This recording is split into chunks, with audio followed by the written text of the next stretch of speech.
So hello guys, welcome back to my channel wanderlust channel. जैन सबको सलाम, नमस्ते एंड जोहार। सो क्या हाल चाल। सो वीडियो के टाइटल थंबनेल से आप लोग जान ही गए होंगे कि मैंने इस वीडियो को मैं बताऊंगा कि क्यों मैंने डोमिनर 2022 मॉडल लिया है। सो अगर आप लोग भी लेना चाह रहे हैं तो बिल्कुल सही जगह में आप लोग आए हैं। ऐसा नहीं है कि मैं डोमिनर 2022 मॉडल लिया हूं तो इसका सिर्फ बड़ाई ही करूंगा और आप लोग को भी बोलूँगा कि ये मॉडल ले लूँ। मैंने ज़रूर इसका क्या कमियां हैं ये भी आपको लोग को बताऊंगा।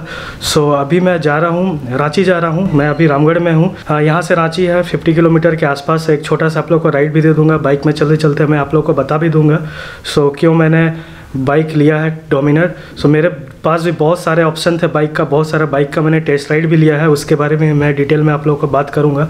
सो चलो वीडियो में आगे बने रहना और वीडियो को देखते रहना लास्ट तक। सो आज हमारे साथ हमारे राइड में मेरे पापा भी जा रहे हैं।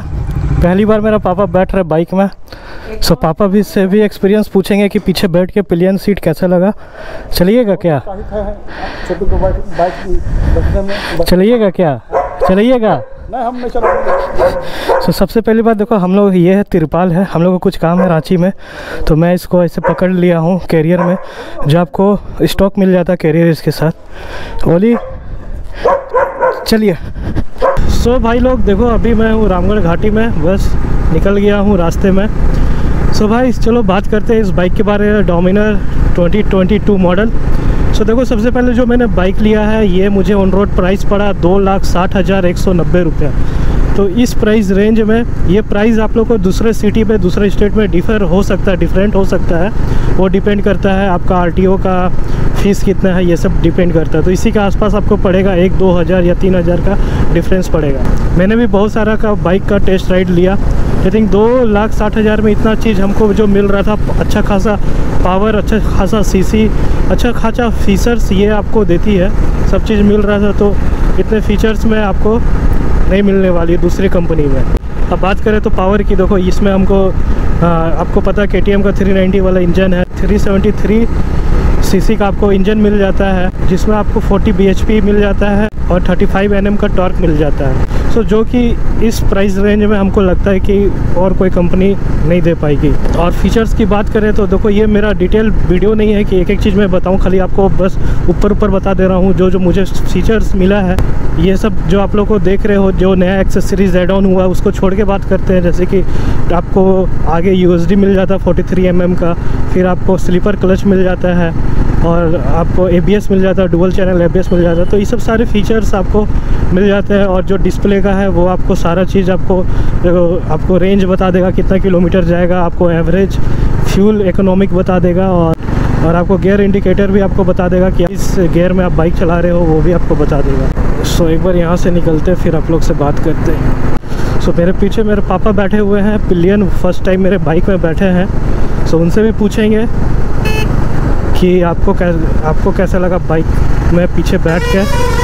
हाँ, सो बात करते हैं। देखो, जैसा कि होता है, वर्ल्ड कप होता है, अभी वर्ल्ड कप चल रहा है, तो फाइनल होता है, सेमीफाइनल होता है।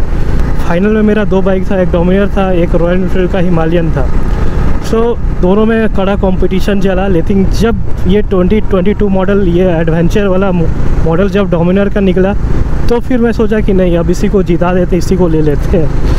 क्योंकि इसमें आपको 2,60,000 में इतना सारा एक्सेसरीज आपको, अगर ये बाइक को बोलो तो रेडी टूरिंग आपको मिल जाता है।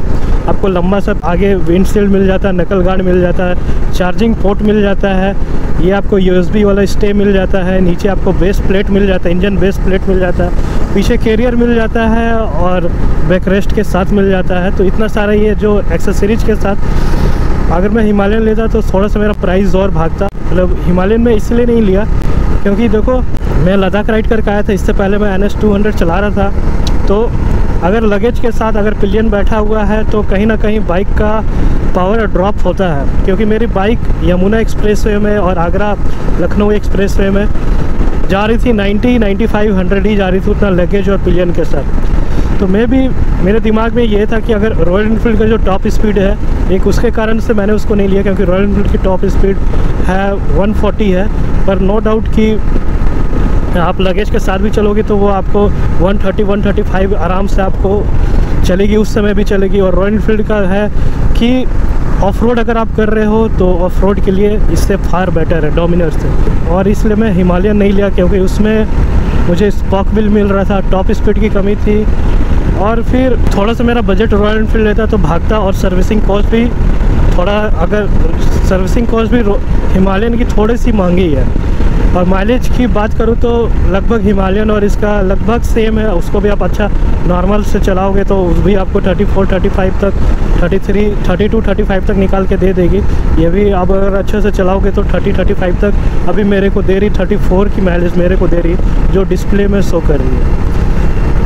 सो मैं अभी पहुँच गया हूँ टोल टैक्स पार करता हूँ, फिर आप लोग से बात करता हूँ, सेमीफाइनल की बात करता हूँ फिर। तो हिमालयन का भी मैंने टेस्ट राइड लिया था, ये जो आप लोग वीडियो देख रहे हो ये देख सकते हो। सो जो सेमीफाइनल में मेरी बाइक थी वो थी मेरा BMW की 310R थी, GS नहीं थी, 310R थी, और NS तो मैं पल्सर 250 का वेट कर रहा था। सो कहीं ना कहीं मेरे दिमाग में भी था कि पल्सर 250 लॉन्च होने वाली है 28 अक्टूबर को, वो भी मेरे दिमाग में था। लेकिन जब पल्सर ने निकाला 24.5 bhp उसको निकाला, थोड़ा सा मुझे पावर ज़्यादा चाहिए था, क्योंकि मैं जब NS ऑलरेडी 24 bhp में चला रहा था, तो थोड़ा सा मुझे अगर 27-28 bhp मिलती और 6 स्पीड गियर उसमें मिलता तो ज़रूर मैं NS की तरफ भी जा सकता था, मतलब N250 या F250 की ओर भी जा सकता था।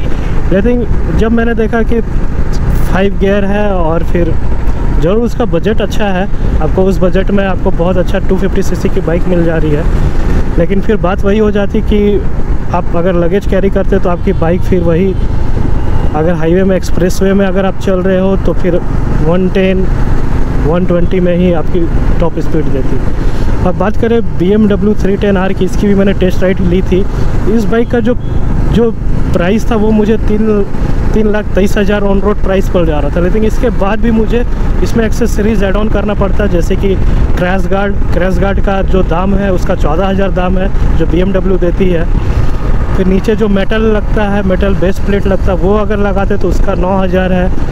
कैरियर लगाता तो उसका भी 12,000 के आसपास है लगभग। अगर सब चीज़ अगर लगा के मैं देखा तो बाइक 3,70,000-80,000 कहीं ना कहीं हो जाती।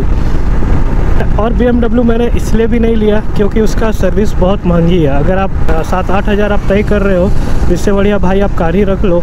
लेकिन इसका ये बात है कि आप 10,000 पर सर्विस करवा सकते हो BMW में। और एक मेन रीज़न है इसलिए मैंने BMW की ओर मैं नहीं गया, क्योंकि जब मैं अभी लद्दाख राइड गया था मेरा पल्सर 200 का क्या हुआ था कि क्लच प्लेट जल गया था।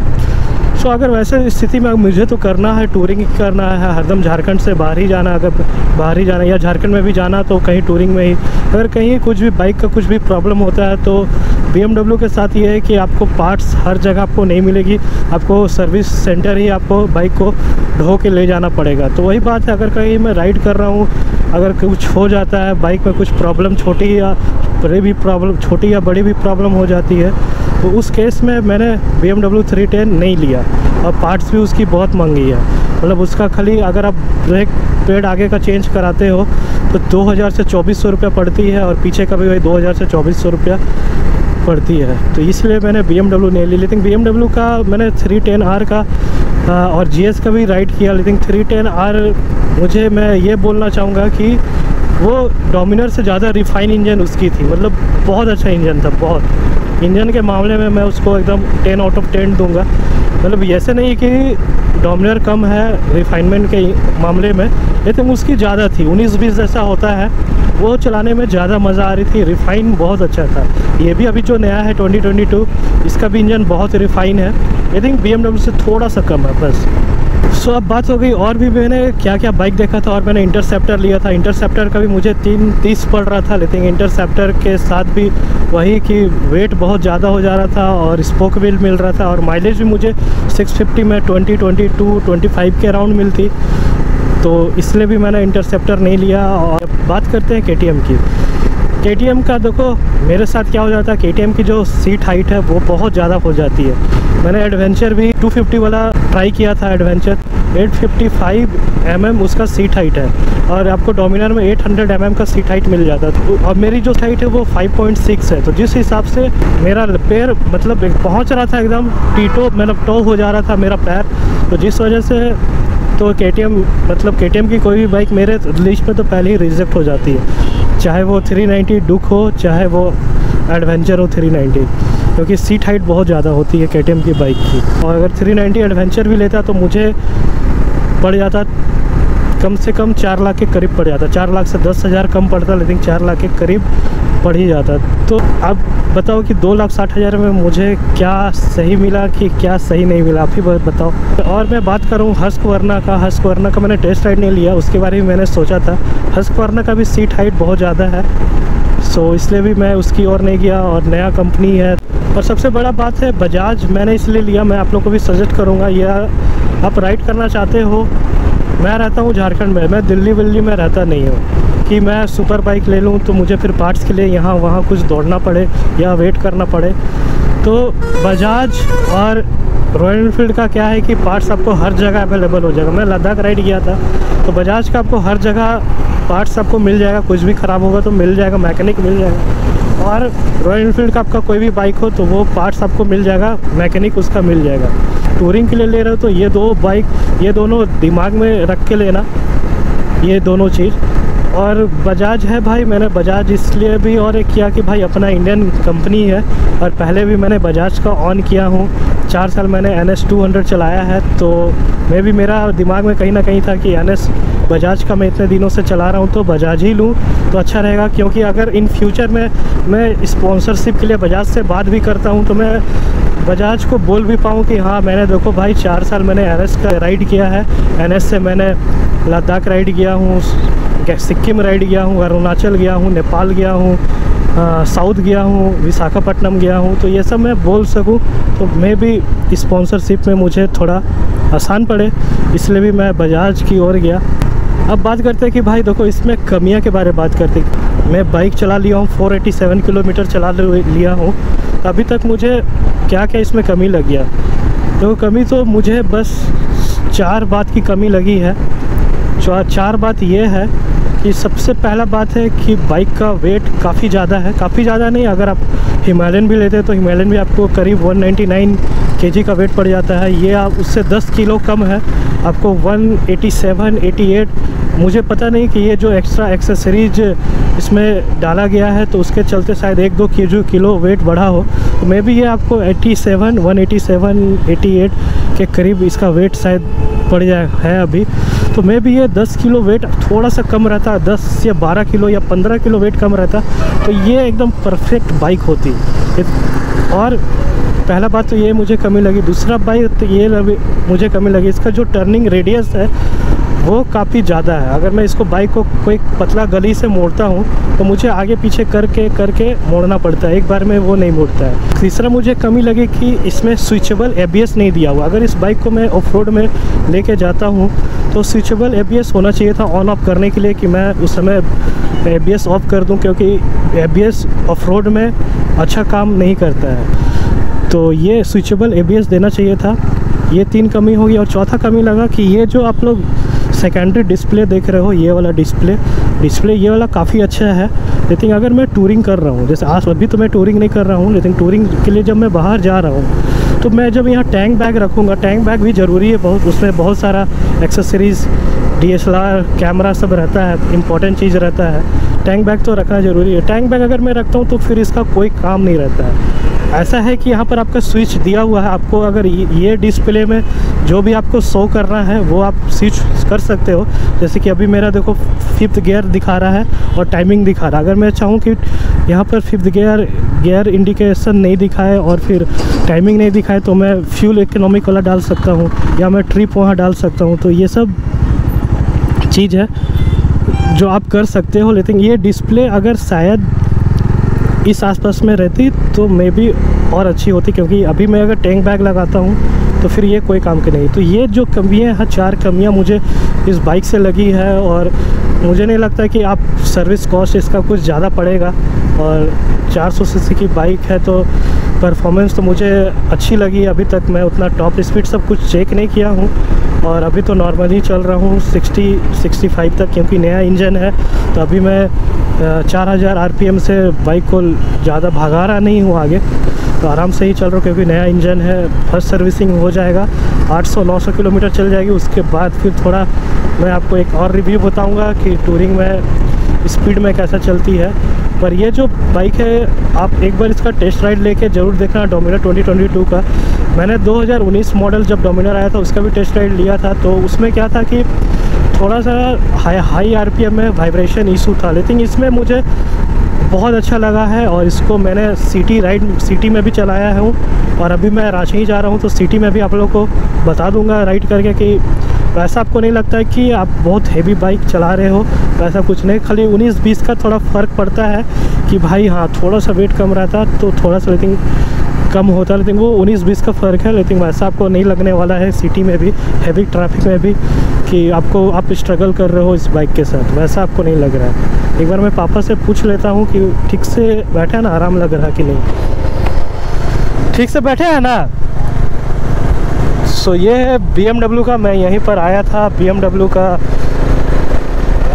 310 का टेस्ट राइड लेने, और GS का भी। GS के साथ भी वही था कि उसका भी सीट हाइट मुझे ज़्यादा पड़ जा रहा था।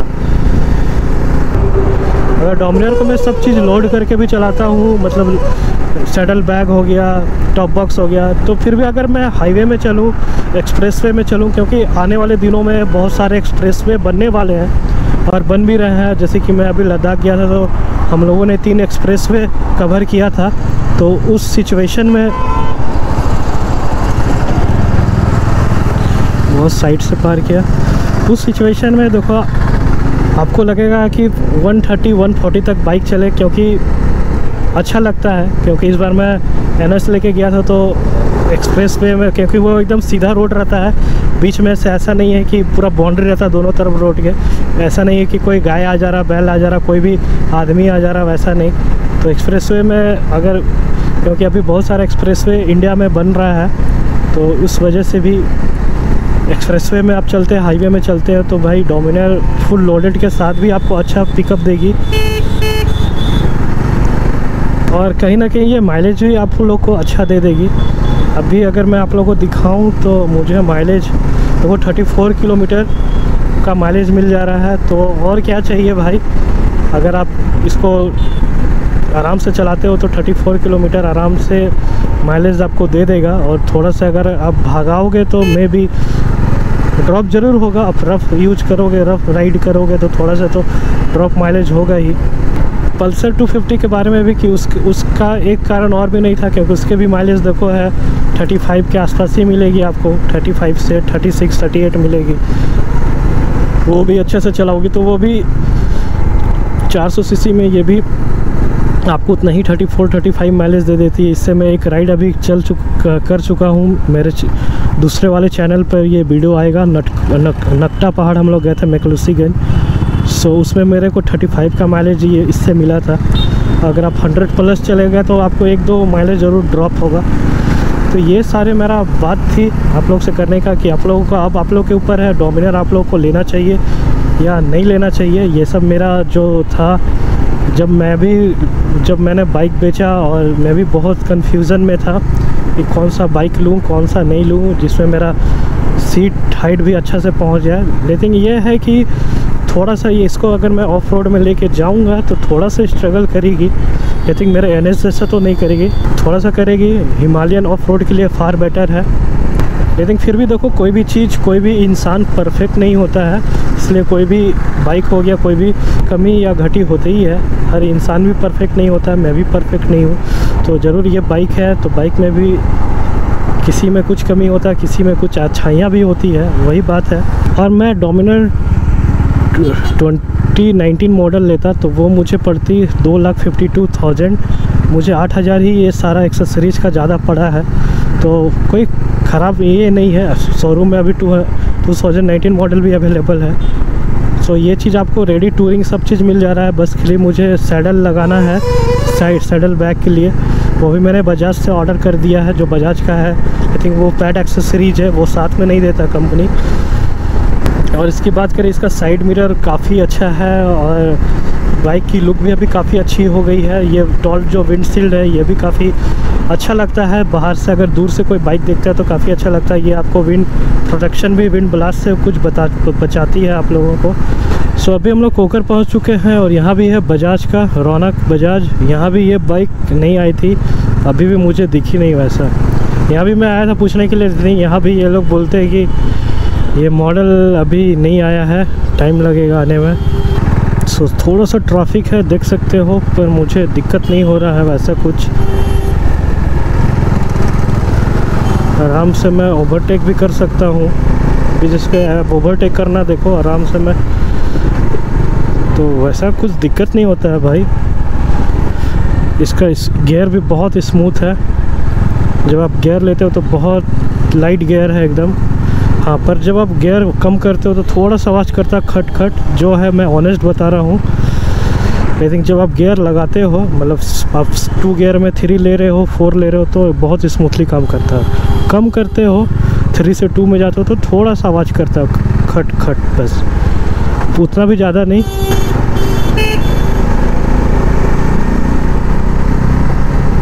सो भाई देखो, ये है काटा टोली का ट्रैफिक, आप लोगों को पता है अगर आप लोग रांची से हो।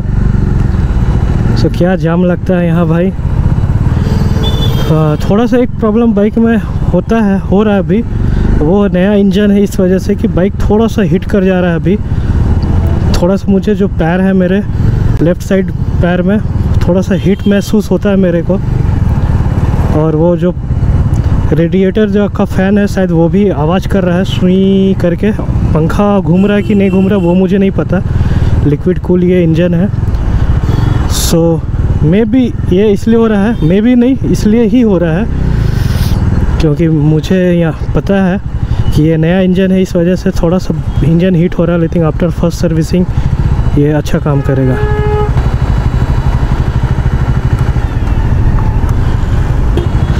चल भाई, फिर रेड लाइट हो जाएगा, जल्दी चल, भगा भगा।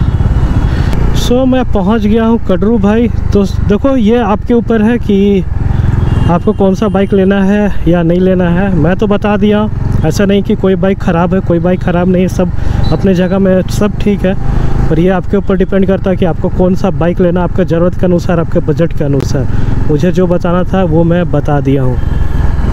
सो एक बार पापा से खाली पूछ लेते हैं पहुँच के कि उनको कैसा लगा, उसके बाद मैं वीडियो एंड करता हूँ।